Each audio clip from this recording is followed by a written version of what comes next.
Baik, sebelumnya izin memperkenalkan diri. Perkenalkan, nama saya Julius Maja dengan 3 digit NIM terakhir 320. Jadi di sini saya akan menjelaskan mengenai jawaban saya yang membahas tentang strategi distribusi PT Mitra Adi Perkasa Tbk. Lalu untuk dalam pendahuluan, jadi transformasi bisnis dalam era digital ini telah membawa banyak perubahan terhadap aktivitas pemasaran yang dijalankan oleh suatu perusahaan. Jadi PT Mitra Adi Perkasa Tbk atau MAP ini merupakan salah satu perusahaan retail terbesar di Indonesia yang mengelola berbagai merek internasional dan lokal dalam kategori fashion, lifestyle, department store, serta food and beverage. Jadi MAP ini menerapkan strategi distribusi yang menggabungkan aktivitas offline dan online. Strategi yang diterapkan oleh MAP ini menunjukkan bahwa pentingnya peran distribusi dalam bersaing dengan kompetitor. Lalu untuk selanjutnya saya akan menjawab pertanyaan yang pertama, yaitu bagaimana mentalitas digital entrepreneurship diberikan manajemen MAP untuk membangun ekosistem e-commerce omnichannel, dan bagaimana pengaplikasian teknologi ini mengubah model rantai pasar tradisional mereka menjadi model distribusi digital yang lebih efisien. Jadi mentalitas digital entrepreneurship itu menuntut manajemen MAP untuk memiliki pola pikir inovatif, adaptif terhadap teknologi, dan berorientasi pada data. Dalam penerapannya, MAP ini telah mengembangkan sistem omnichannel yang menggabungkan antara toko fisik dan platform digital sehingga memudahkan pelanggan untuk melakukan pembelian baik secara offline maupun secara online. Nah, jadi integrasi omnichannel ini memungkinkan pelanggan untuk melakukan online purchase, click and collect, cross channel shopping, digital payment integration, dan lain sebagainya. Jadi strategi ini menghilangkan batas antara toko dan fisik. Lalu untuk transformasi rantai pasok ini, model distribusi itu berubah menjadi produsen, lalu ke MAP Distribution Center, lalu ke platform digital atau toko fisik, lalu ke konsumen. Dengan model digital tersebut ini, waktu distribusi menjadi lebih singkat dan biaya operasional dapat ditekan. Lalu untuk yang selanjutnya saya jawab pertanyaan kedua, yaitu jelaskan bagaimana penerapan strategi search engine optimization baik aspek on page SEO maupun off page dapat membantu MAP mengarahkan traffic konsumen yang mencari merek tertentu di Google agar yang membeli langsung ke platform e-commerce resmi milik MAP. Jadi dalam peran inovasi dalam startup ini atau dalam penerapan strateginya yang dilakukan oleh MAP on page SEO, MAP ini meningkatkan beberapa kualitas seperti judul produk, deskripsi produk, URL produk, dan penggunaan kata kunci. Jadi strategi ini itu meningkatkan peluang merek MAP itu muncul ketika konsumen cari produk yang diinginkan. Dalam penerapan strategi off page SEO, MAP ini melakukan beberapa strategi seperti membangun backlink dari media online, kerjasama dengan influencer, dan publikasi artikel pada portal bisnis. Jadi hal ini tuh memiliki dampak terhadap bisnis tersebut seperti ketergantungan pada iklan berbayar berkurang, tingkat konversi pembelian meningkat, dan konsumen ini membeli langsung melalui platform resmi MAP. Nah, lalu untuk yang selanjutnya menjawab pertanyaan yang ketiga, yaitu bagaimana strategi penerbitan iklan digital dapat disesuaikan untuk menjangkau audiens yang tepat. Hubungkan analisis dengan upaya meminimalkan biaya inventory melalui akselerasi penjualan digital. Jadi untuk media sosial itu menjadi strategi utama bagi MAP untuk menjangkau konsumen yang lebih luas. MAP ini menangani berbagai merek internasional dan lokal yang memiliki karakteristik konsumen berbeda-beda.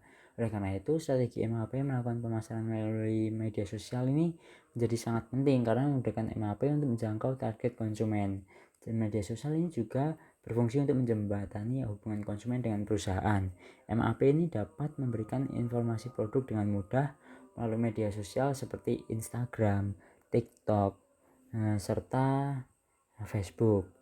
Lalu untuk strategi tentang terhadap inventory, jadi MAP ini juga melakukan pemasaran digital tidak hanya melalui media sosial, tapi juga melalui online advertising melalui platform periklanan digital seperti Meta Ads, Google Ads, TikTok Ads. Jadi MAP ini dapat menampilkan iklan hanya kepada kelompok konsumen yang memiliki kemungkinan tinggi itu melakukan pembelian. Strategi ini dilakukan karena MAP ini mengelola berbagai merek yang memiliki karakteristik konsumen berbeda, dan hal ini juga bermanfaat terhadap inventory, seperti persediaannya itu tidak menumpuk, biaya penyimpanannya berkurang, dan pertukaran persediaan meningkat.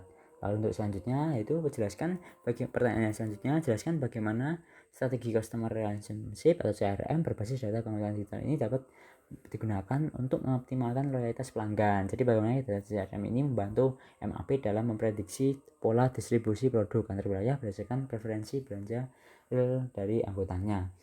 Nah, jadi dalam distribusi produk antar wilayah, MAP ini menggunakan pendekatan distribusi berbasis data untuk mengelola persediaan dan penyaluran produk secara lebih akurat.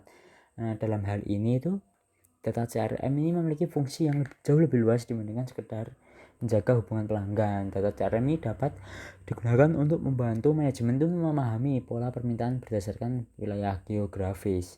Pendekatan ini itu memberikan beberapa manfaat seperti mengurangi risiko kekurangan stok dan meningkatkan tingkat ketersediaan produk. Dengan demikian, CRM ini tidak hanya berfungsi sebagai alat pemasaran, tapi juga menjadi sumber informasi penting dalam pengambilan keputusan distribusi. Lalu untuk yang selanjutnya, pertanyaan kelima, yaitu jelaskan bagaimana pemanfaatan data analytics dapat membantu divisi logistik map atau MAP dalam merencanakan alokasi pasokan barang secara tepat waktu ke berbagai gerai fisik maupun gudang e-commerce di seluruh Indonesia, sehingga tidak terjadi penumpukan barang mati dapat dihindari. Jadi dalam penerapan dari data analitik yang dilakukan oleh MAP, jadi transformasi digital itu menghasilkan volume data yang sangat besar. Jadi dalam operasional MAP, jadi MAP itu menghasilkan data dari berbagai aktivitas fisik atau aktivitas bisnis, mulai dari transaksi penjualan, inventory, logistik, dan lain sebagainya. Jadi MAP ini telah memanfaatkan data penjualan sebagai dasar dalam mengelola persediaan dan distribusi produk secara lebih akurat. Pendekatan berbasis data tersebut memungkinkan perusahaan meningkatkan efisiensi distribusi dan mengurangi ketidaksesuaian antara pasokan dan permintaan.